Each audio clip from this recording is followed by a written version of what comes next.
सफेद मट्टी का शिवलिंग, लाल मट्टी का शिवलिंग, पीली मट्टी का शिवलिंग, काली मट्टी का शिवलिंग। उस शिवलिंग के निर्माण के पहले जब भगवान का पूजन करने के लिए पात्र की जरूरत पड़ी तो उस पात्र का निर्माण किसने करवाया था?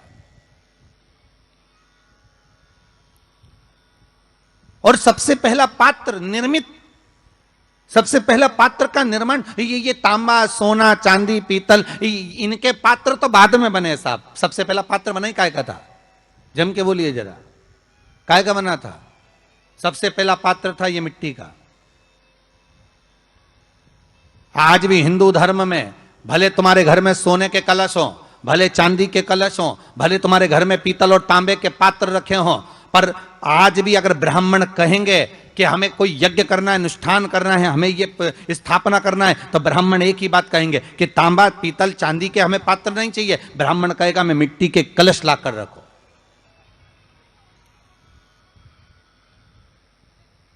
हमें मिट्टी के कलश चाहिए। और कितना बड़ा प्रमाण है जी, शास्त्र का प्रमाण देखिए कितना बड़ा है। आप किसी दूसरे घर में जा रहे हो, आप अपना घर छोड़कर और दूसरे मकान में जा रहे हो, और आपको लगा कि मैं इस घर में अब 15-20 दिन नहीं आऊंगा, 1 महीना नहीं आऊंगा, तो शिव महापुराण की कथा कितना सुंदर कहती है कि अगर आप जा रहे हो और आपको ऐसा भय लगता है कि इस मकान में कोई दूसरी प्रवेश ना करे, कोई दूसरा जीव ना आ जाए, इस मकान में कोई अंतरात्मा ना आए, इस मकान पर कोई टोना ना करे, इस मकान में कोई टोटका ना करे, इस मकान में कोई जादू ना करे, तो उसके लिए शिव महापुराण की लिंग पुराण वर्णन करती है कि मात्र एक मट्टी का कलश, उस मट्टी के कलश में एक महाराज थोड़ा सा धान भरकर, उसमें 1 सिक्का, 1 रुपया उसके अंदर डालकर और 1 बेलपत्र उसके अंदर डालकर उसको उसके एक दिए से या प्लेट से या नरियल से उसको रखकर एक स्थान में ईशान के अंतर्गत उसको रखकर चले जाइए। उस मकान में ना तो कोई भीतर प्रवेश कर सकता है, उस मकान में ना कोई टोना कर सकता है, उस मकान में ना कोई टोटका कर सकता है, उस मकान में ना किसी की नजर लगती है। और वो पात्र कोई दूसरा नहीं होना, वो पात्र होना चाहिए मट्टी का कलश। मट्टी के कलश की बड़ी महत्वता है।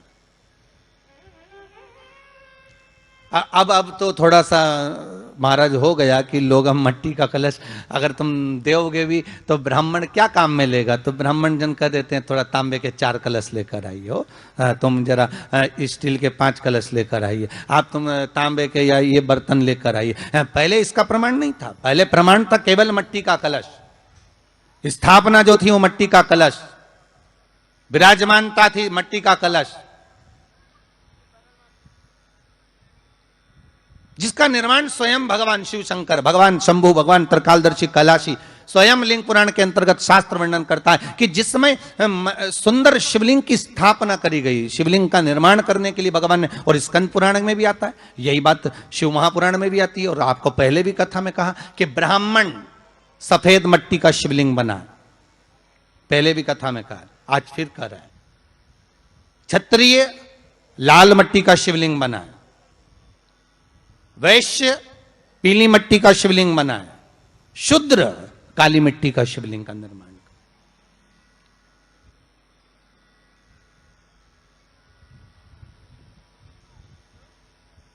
काली मट्टी का शिवलिंग का निर्माण कर।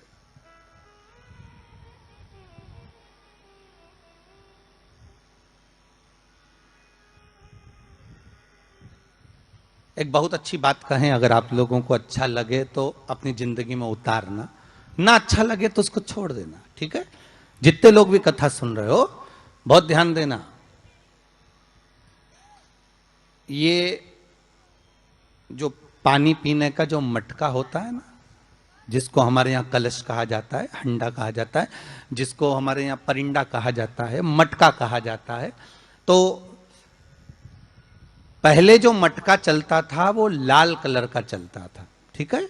उस पर कलाकृति करते थे लोग, उस पर डिजाइन करते थे। आपके यहाँ भी होगा, जितने लोग कथा सुन रहे हो ना, आपके यहाँ भी मटका होगा, लाल कलर का चलता था। अभी अभी जो मटका चल रहा है ना, उसका कलर चेंज कर दिया गया। कौन सा कलर का हो गया? वो काले कलर का बेचने लगे। तो वो बेचने वाला क्या कहता है कि साहब ये सफेद, ये लाल जो मटका है ना, इस मटके से मजबूत अगर कोई मटका है तो वो काला है। बोलो सही है कि गलत है? अरे बोलो तो सही है ना। आप कभी जाओगे बाजार तो कह देगा, कुमार भी कह देगा, ये जो मटका है ना लाल वाला, इस लाल वाले मटके से मजबूत ये काला वाला मटका है, ये काला मटका है। और महाराज इससे पानी ज्यादा ठंडा ये कर देगा।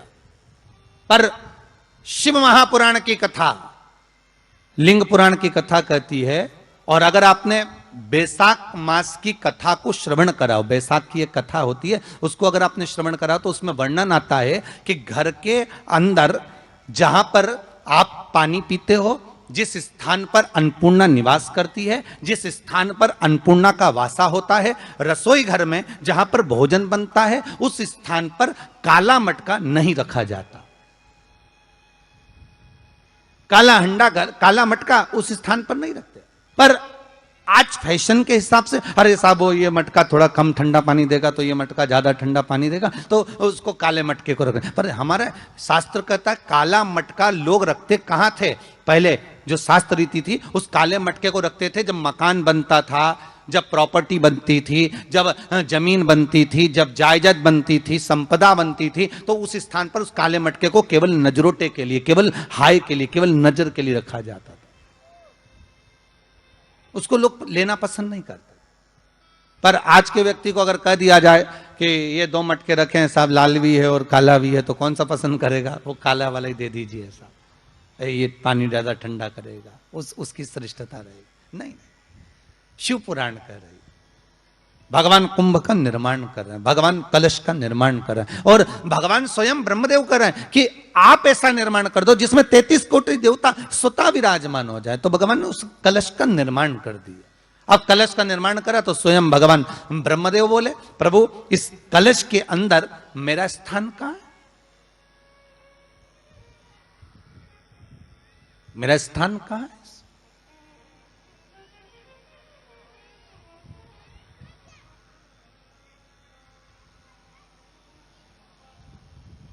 बहुत ध्यान देना महाराज, कलश का जो मुख होता है उस मुख पर भगवान विष्णु का स्थान होता है। किसका स्थान है? भगवान विष्णु का। थोड़ा सा नीचे आओगे, जहां से कलश का मुख दबा हुआ होता है, वह जगह भगवान स्वयं शिव की होती है। किसकी जगह है? भगवान शंकर की। कलश का अग्रभाग, नीचे का भाग जहां से फैला हुआ होता है, वहां ब्रह्मा का आधिपत्य स्थापित होता है। फिर कलश का जो नीचे का भाग होता है वो भगवान शिव और शक्ति का स्थान होता है। कलश के बाहरी भाग में, जहां पर बाहर का हिस्सा होता है, उस कलश के बाहरी भाग में 33 कोटि देवताओं को भगवान शंकर ने लाकर विराजमान किया होता है। महाराज भगवान शंकर 33 कोटि देवताओं को निमंत्रण देकर उस कलश में विराजमान कर दिया।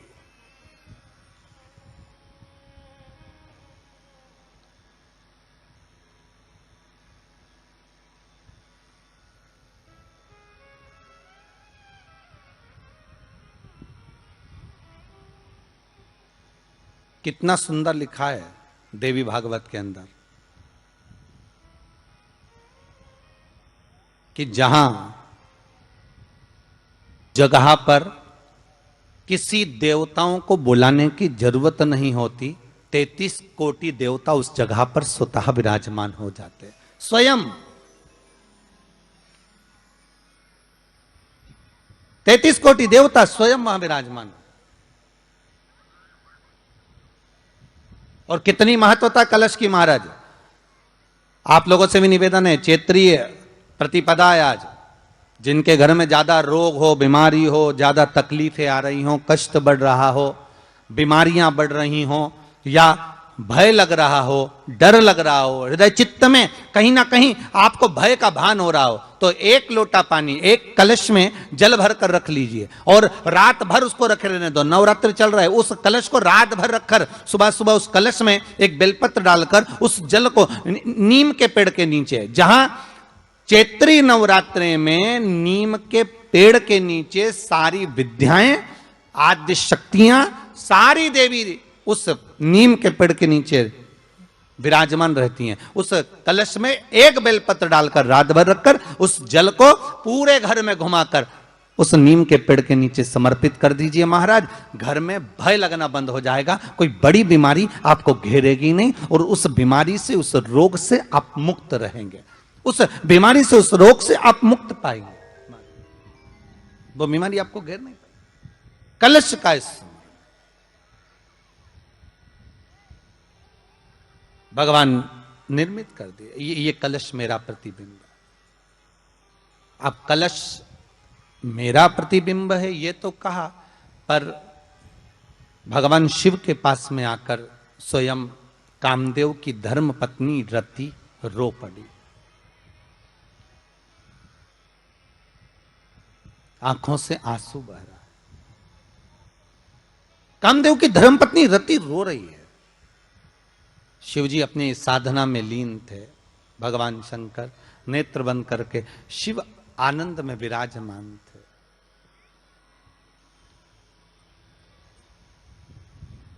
नेत्रबंद बाबा रही है। ओगड़दानी त्रिकालदर्शी कैलाशी शंभु के पास में उस समय पर कामदेव की धर्म पत्नी रति भी आ गई।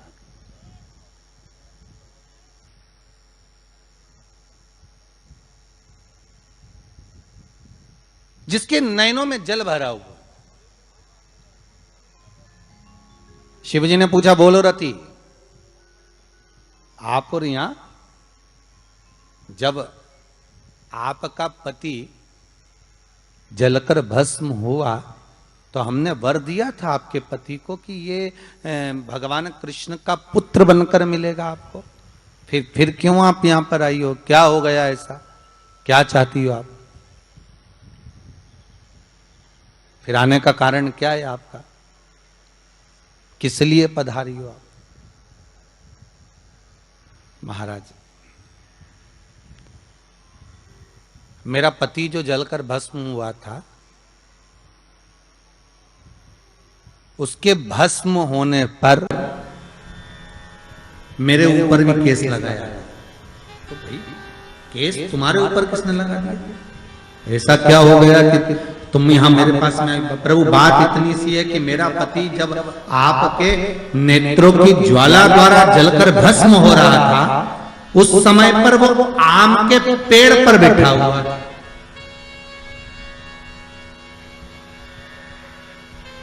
कौन से पल्लव थे? आम के पल्लव। आम के डालियों में, आम के पल्लव में मेरा पति छुपा हुआ।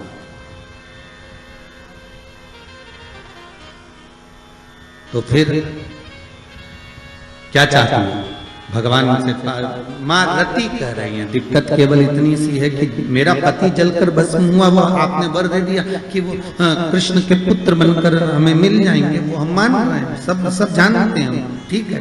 पर दिक्कत इतनी सी है कि जिस आम के पेड़ पर मेरा पति बैठा हुआ था, उसके चक्कर में वो आम का पेड़ भी जला। तो वो आम का पेड़ जो जला, उसने मुझसे कहा है कि पति का तो उद्धार हो गया, पर हमारा उद्धार कैसे?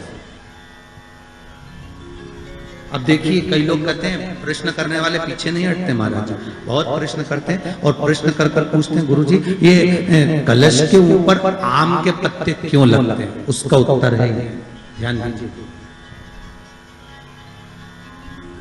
प्रश्न बहुत है तो उसके उत्तर भी बहुत है, बस उसको समझने वाला चाहिए।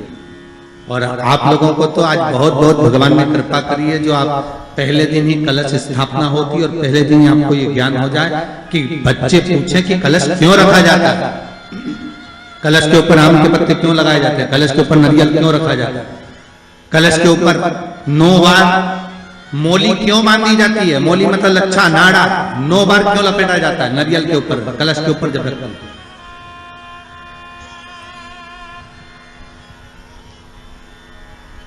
कलश के ऊपर जब जब श्रीफल रखाता है, नारियल रखाता है, तो उस पर 5 बार 7 बार मोली नहीं लपेटी जाएगी, तो 9 ही बार लपेटी जाएगी। 5 या 7 बार लपेटते हैं तो कहते हैं कि लक्ष्मी की छिन्नता होती है, और वो 9 बार लपेटी जाती है तो भरपूर लक्ष्मी का भंडार भरती है।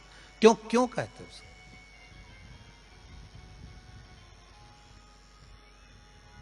महाराज, आम के पल्लव तो मैं केवल आपसे इतना सा निवेदन करना चाहती हूँ, आपसे केवल इतना कहना चाहती हूँ कि प्रभु मेरे मन का संशय मिटा दीजिए, और जो आम का वृक्ष मेरे पति के साथ जलकर भस्म हुआ है उसकी विनती को आप स्वीकार कर लीजिए। आप उसके लिए भी कुछ कृपा कर दीजिए।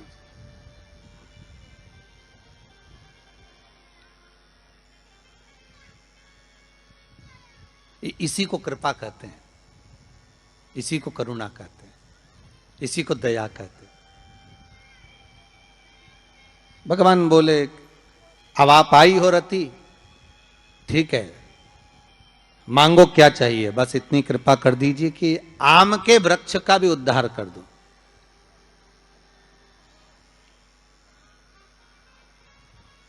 शिवजी ने कहा हम वर प्रदान करते हैं रति।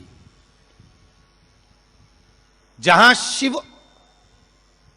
और शक्ति है, जहां 33 कोटि देवता इस कलश के अंदर विराजमान होंगे, उस जगह पर स्वयं कंठ पर जहां पर मेरा निवास होगा, उस जगह पर ये आम के पल्लव अमृत के तुल्य माने जाएंगे, और इनका निवास हमारे ही हाथ में, हमारे ही हस्त कमल में विराजमान होगा, हमारे ही हाथ में। कितना सुंदर है महाराज जी। उस आम के पल्लव की महत्वता को जरा जानिएगा, बहुत बहुत ध्यान दीजिएगा। आम के पत्ते देखें आप लोगों ने? अरे बोलो जम के तो बोलो, देखें। उसका प्रयोग कभी आप लोगों ने करा? आम के पत्ते का कभी प्रयोग कर कर देखिएगा। अभी तो नवरात्रि चल रही है, नवरात्रे में जब 5वां दिन नवरात्रे का रहे, चैत्री नवरात्रे का 5वां दिन रहे, और मान लो कि आपके घर में किसी बच्चे की, लड़के की या लड़की का या मंगल विवाह नहीं हो रहा हो, या शादी नहीं हो रही हो, या उस लड़के लड़की के लिए बहुत प्रयास कर लिया आपने और उसकी शादी हो ही नहीं रही, अथक प्रयास आपने कर लिया और उसका मंगल विवाह नहीं हो रहा, तो ये देवी भागवत में स्पष्ट कहा गया है, देवी भागवत में वर्णन किया गया है, देवी भागवत में वर्णित किया गया। और देवी भागवत में कहा गया कि आम का जो पत्ते होते हैं, आम का जो पत्ता होता है, आम का जो पल्लव होता है, उस आम के पत्ते पर हल्दी और सिंदूर, इन दोनों से स्वस्तिक का निर्माण किया जाए। देवी भागवत का संवाद है, बहुत ध्यान देना महाराज। जिन कन्याओं का विवाह ना हो पंचमी के दिन, नवरात्रे की कोई सी भी पंचमी, मतलब जो पंचमी तिथि पड़ेगी, कोई भी नवरात्रा हो, चाहे वो 4 नवरात्रे में से, चाहे वो पौष का हो, अश्विन का हो, चैत्र का हो, आषाढ़ का हो, किसी भी नवरात्रे में आप कर सकते हैं। एक पान के पत्ते पर, एक ही पत्ते पर जो 2 स्वस्तिक बनेंगे, एक हल्दी का बनेगा, एक सिंदूर का बनेगा। बस अंतर इतना है, जो हल्दी का स्वस्तिक है उस पर कंकु के चावल, अर्थात रौली के चावल, रोली कुंकू के चावल रखना है, और जो सिंदूर का है उस पे हल्दी के चावल रखना। इतना रखकर जिस लड़का लड़की का विवाह नहीं होता उसकी हथेली पर रखकर उसका नाम और गोत्र बोलकर महाराज उसको ले जाकर नीम के पेड़ के नीचे उसको रख दिया जाता है। मात्र 3.5 या 4 महीने ऐसे रहते हैं जिसके अंदर उस लड़का लड़की का विवाह पक्का हो जाता है। जिसका विवाह नहीं होता केवल उसी के लिए, जिसका मंगल विवाह ना हो रहा, आम के पल्लव में शिव का वर प्रदान है, आम के पल्लव में शंकर का आशीर्वाद, आम के पल्लव में शिव का आशीर्वाद।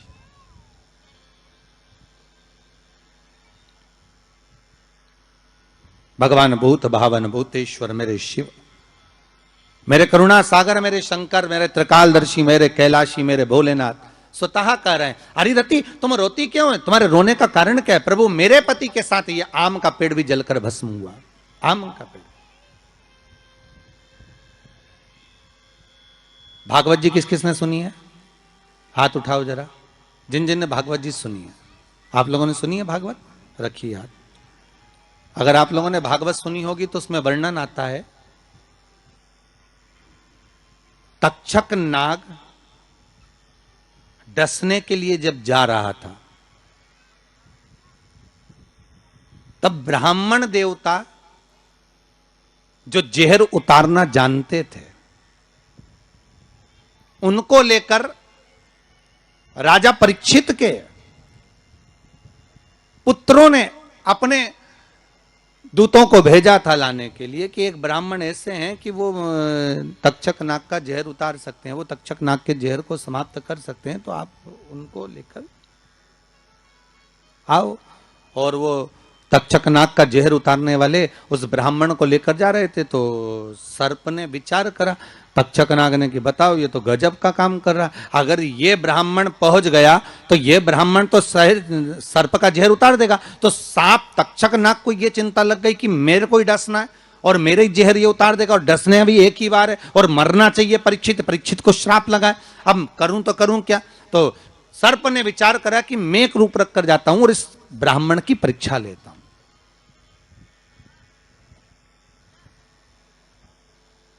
सर्प रूप रख कर गया, भागवत आप लोगों ने श्रवण करी होगी। तो जब तक्षक रूप रख कर गया और उस ब्राह्मण के पास में जाकर पूछा कि ब्राह्मण देवता ये बताओ कि आप कहां जा रहे हो, तो ब्राह्मण बोला आपको नहीं मालूम, राजा परीक्षित को सांप डसने वाला है तक्षक नाग और मैं जहर उतारना जानता हूं। अच्छा आप जहर उतार दोगे? हां। तो किस लिए जा रहे हो? जहर उतारने के लिए। तो जहर उतारने क्यों जा रहे हो? तो कहा राजा है राजा, जब राजा का जहर उतारेंगे तो मुद्रा भी कितनी मिलेगी आपको मालूम नहीं है क्या? अच्छा ब्राह्मण देवता इसलिए जा रहे हो? हाँ, पर उसको तो किसी संत ने श्राप दिया। अरे तो श्राप संत ने दिया है, हम ब्राह्मण हैं, हमारा कर्म है किसी को बचाना, तो हम तो बचाएंगे। अच्छा आप में इतनी सामर्थ्यता है कि आप तक्षक नाग का जहर उतार दो? अरे तक्षक नाग आकर अगर मेरे सामने खड़ा हो जाए और किसी को डस ले तो यह पक्का है कि मैं जहर उतार सकता हूं। अच्छा, तो इतने में तक्षक नाग सामने बिल्कुल प्रकट हो गया और तक्षक नाग प्रकट होकर बोला बता ब्राह्मण किसको डसूं मैं? ब्राह्मण ने कह दिया तुम्हारी मर्जी पड़े उसको डसो।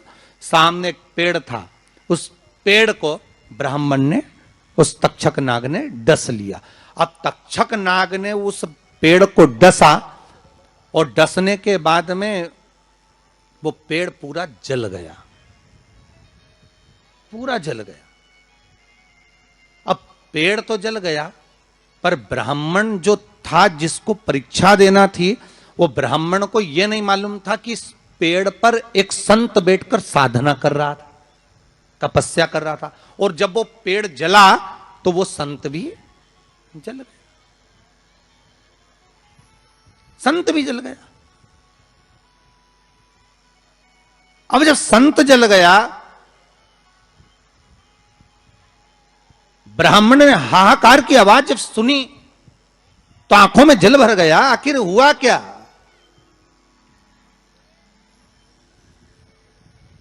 ये संत जल कैसे गया? तो कहा इसके जलने का कारण केवल इतना है कि अब आप जीवित करो, इस पेड़ को हरा भरा करो।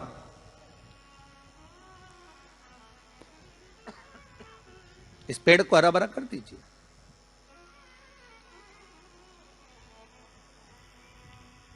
और ब्राह्मण ने हाथ की अंजलि में जल लिया।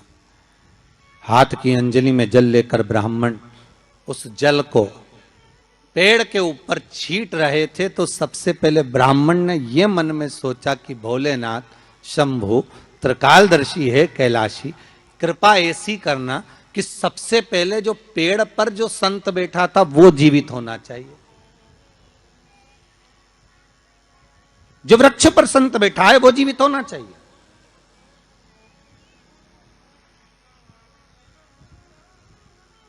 हाथ का जल ब्राह्मण ने जैसे ही छोड़ा, छोड़ते से ही पेड़ भी हरा भरा हो गया और उसके ऊपर जो संत बैठे थे वो भी जीवित हो गए।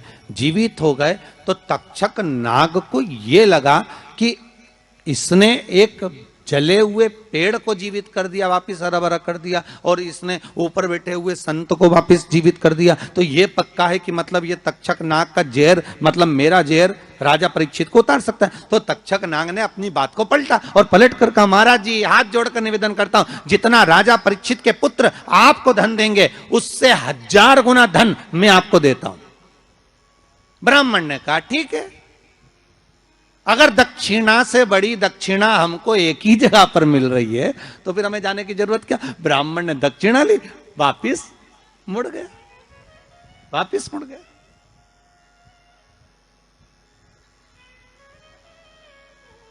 अब ईमानदारी से बोलो,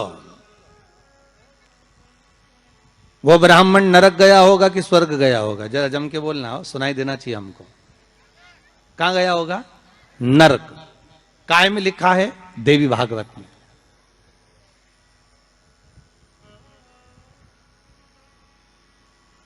उसका कारण क्या था? शिव महापुराण की कथा कहती है जैसे एक नाव चलाने वाला व्यक्ति नाव लेकर जा रहा है और उसमें बहुत सारे यात्री बैठे हैं, बहुत सारे यात्री, और नाव डोलने लगी, आंधी चलने लगी, तूफान चलने लगा, हवा आने लगी, लहरें उठने लगी और नाव डूबने लगी। तो जो नाव में बैठा हुआ, नाव चला रहा था, वो कूद गया और कूद कर बाहर निकल गया, और निकलकर सारे के सारे जितने नाव में बैठे थे वो सब जलने लगे।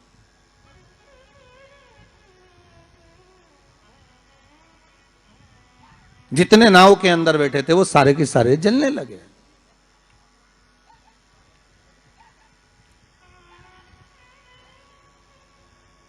जब वो सारे के सारे पानी में डूबने लगे और पानी में नाव में जाकर सबकी सब जब डूब रहे हैं, सब मर गए, सारे के सारे जो नाव में बैठे थे, जो तैरना जानते थे वो बाहर निकल गए, बाकी की सब डूब गए।